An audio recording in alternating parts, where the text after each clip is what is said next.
Good evening বন্ধুরা, শুভ দুপুর। আজকে শরীরটা একটু ভালো আছে। আজকে দুপুরের মেনু নিয়ে তোমাদের কাছে চলে এসেছি। চলো দুপুরে আমি কি কি খাবো তোমাদের সঙ্গে একটু শেয়ার করি। প্রথমে নিয়ে নিয়েছি সাদা ভাত। এই যে সাদা ভাত, কালকে পকোড়ার একটুখানি গ্যাভি ছিল, সেটা বড়া করেছি, সেটা একটু নিয়ে নিলাম। এই যে, আর তার সাথে নেব এই যে করেছি মাছের মাথা দিয়ে লাউ ঘন্ট।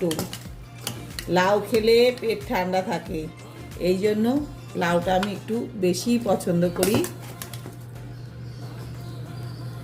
আর করেছি এখানে, যেহেতু আমার শরীরটা একটু খারাপ, তাই আমার কর্তাবাবু নিয়ে এসে মাগুর মাছ।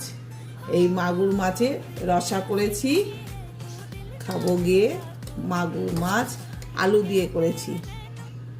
এই হলো আমার দুপুরের আজকে মেনু। এই যে দেখো, নিয়ে নিয়েছি একেবারে।